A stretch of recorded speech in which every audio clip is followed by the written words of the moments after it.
Okay. So top five things to watch next week. Next so week. the first thing you were going to talk about European PMIs. What's your feeling here? Well, I'm not sure they matter. Like I've been saying this for a while. Top five things to watch is the number 5, the one that doesn't really matter. No, but I think maybe you're right. They matter a little, but my point is that I would be more interested in whether they're going to do the fiscal or not than if the PMIs come out better. Yeah. But the market seems to get excited about them. So although we're putting it in there because it will probably cause a market reaction, I guess if you ask me, whether it's going to outperform or underperform, I think the surprises out of Europe are going to be on the positive, not on the negative going forward. So I'm an up better. You know what? I actually agree with you. I'm not as you know what though? Okay, but I'm not as Europe bull as you are.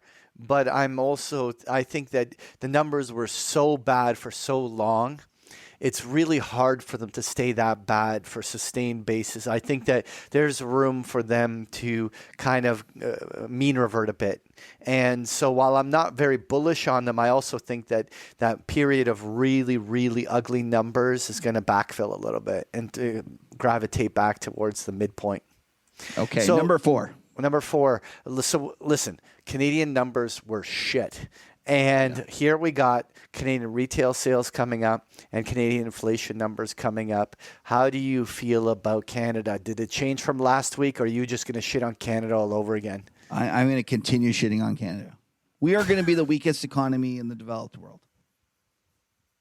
Okay. It's going to so you're asking me any number, we're going to underperform expectations, especially relative to expectations. So you think inflation though runs low? Yeah. Okay. Our dollar hasn't really gone down yet. Like, it's not like we don't really, there's not a lot of pressure. Anyways, I don't know. Maybe I'm wrong about inflation. I don't really care. But retail sales, we're going to continue to disappoint. That's my 2 cents. All right, Kev, number 3, consumer discretionaries. Are they going to join in this party? So I wanted to start off first, just go to Koifin's website. Obviously, we had Rob come on to the huddle back like 10, 15 episodes ago. Great website for those that don't have a Bloomberg. If you're just looking for a great resource that has everything on one site, definitely the one to go with. So, and for those who don't know, Koifin is spelled KOYFIN.com. Right. Koifin.com, a great website. So anyway, we're looking at the composition of the consumer discretionary basket, and the number one elephant in the room, the big kahuna, is Amazon with a 22% weighting into this index, right? And so as goes Amazon, goes this index. But when you go down the list, Home Depot's been dogging it. McDonald's been an awful dog. Starbucks has been an awful dog. So this entire consumer discretionary space just has not been able to get any momentum. So when we pull up the chart on the XLY as the symbol in the ETF, you can see that while the stock market's been rocking and rolling, the consumer discretionaries have more or less not been able to make a high since they put in that short-term high in July and are not much above their April highs. It's really just been a big muddle. And, whether you want to call this a quadruple or a quintuple top or whatever you want, like it's been bouncing along those highs for a while. But if the S&P 500 is going higher, I'm almost feeling like this at some point has to break out and actually validate a bigger advance. And I wanted to, one of the things I'm watching into the next week and into the end of the year, do the discretionaries break out? We were playing the breakout or fake out. What's your call here, Kev? Well, one of the things that I noticed is that isn't this a triangle? I don't know. Yeah, it's ascending triangle. An ascending triangle. Because if you look at it, it's like there's definitely resistance at that level, but there's every single dip every high's been a higher high, but every low's been a higher low, but the highs have been basically testing, and that's like the same as no such thing as a triple bottom. You just do the reciprocal, right? Like it's this idea that the ascending triangle kind of keeps bouncing its head along the top until it breaks and then just blasts off. Right, and if if you had to bet, you probably have to bet that it's gonna But look at this Amazon higher. chart. That's got to go with this. Amazon's 22% of this. Look at this chart. Tell me you're bullish Amazon. I'm not. That's Amazon's the problem. But Yeah, that's that the is- problem, dude. The thing is that how can that consumer discretionary, and even look at a McDonald's, which is a major component. Like, look at this chart. I mean, these things just have not started to move at all. There's no pulse. Maybe they will. But you know what? The thing is that the broader ETF looks more bullish than the individual components. Right. And this is something that's like a little bit of a flag for me. But I'll tell you, the consumer discretionary space, if the S&P is going to 3,300, not the biggest fan of it happening, but if it happens, it happens. I mean, the trend is very bullish looking right now. But if we're going higher, the discretionaries are likely to break out. But can they? And that's the big question. I'm watching. Well, that's why it's a top 5 thing to watch. It's number 3. It's watching. So number 2.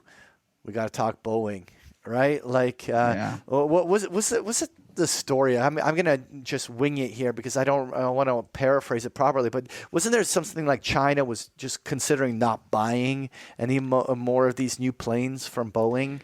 Like there was some sort of like crazy headline. They're all that sort of stuff, and then the market's trying to figure out when they're going to get back, how long it's going to take. It's a gong show, basically. But you know what? I'm going to put this on a weekly chart because you want to see that Head and Shoulders, and it definitely has all of the Head and Shoulders. So I don't practice the dark art. I'm not 14 years old. But, so you have to be 14 to practice the dark art? Whatever it is. No, I'm just kidding. There's old magicians that are older too. Anyways, but I saw that and I don't have a clue what I'm doing with technical analysis, and even I could see that was a potential Head and Shoulders. You know what's crazy about it is that Boeing still today, in this entire consolidation over the last 3, 4, 5 months, is still trading at a higher price than it traded back in like December and November before any planes crashed. Oh, that is interesting. Right? So like it's still trading at a higher price than where it was trading before any planes hit the ground. Yeah. And so here we have this problem, all this production, and it's actually still at $340 today at a higher price than it traded when it was back in the November, December bottoms. Now, November, December was an index event, like obviously 20% down on the whole market. Boeing's a big component of the Dow. You know, like, I mean, it was dragged down with the whole market, but still. You would think that after all of the drama that's been happening with this company, that it should be lower than where it was trading before the planes even hit. Well, Patrick, you shouldn't be mixing fundamentals there because on the technical basis, you've nailed it. You've said it's going to drift lower, which is done. Now the real question is, does it break out and does this Head and Shoulders resolve itself with a move lower? What do you say? I think so. I think Boeing is going to be under 300. There you I'm go. making the call right here. Okay. I think Watch. You know what? Like if they give me a chance to short Boeing again at 360, I'll be all over it. If any pop, I'm selling. I'm a seller on Boeing. You know what? Whether the stock market goes higher is irrelevant. Boeing is a sell for me. What's your call? I don't want to gooch. I don't want to gooch your trade. Let's go on to number 1. Quadruple witching coming up next Friday on the 20th. Yeah. So let's give our listeners that don't know what that means a quick summary. It's when originally it was triple witching, and it was futures, options, and options on futures. And actually, I don't know what the fourth is. It's the stock futures on individual stock names. Oh, is that what it is? Okay, yeah. They added a witch in there. And anyways, they all expire on Friday. Oftentimes, we'll go back to Scott, the volatility whiz. He talks about that as the actual turning point in the market. So maybe, I've been kind of bearish. Maybe I'm too early. Maybe it's going to be Friday it'll top.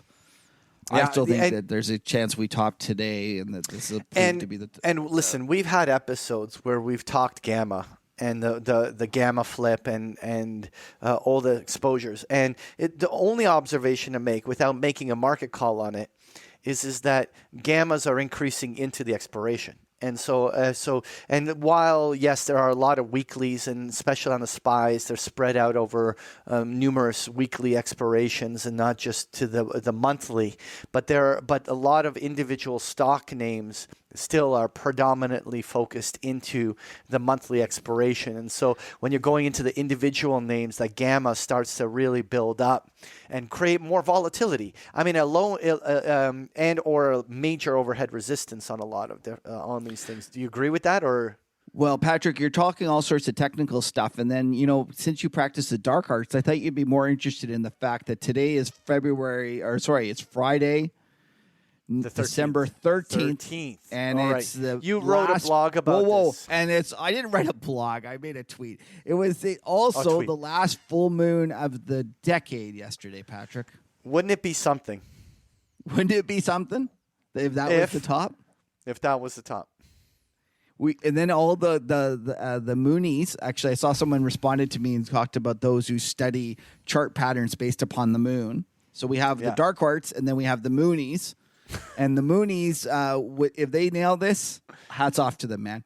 Like that'll be awesome. I'm rooting for the Moonies. Wouldn't it be awesome if we could have all those Moonies got to point to this? We called it. It was the full moon on Friday the 13th. It all aligned.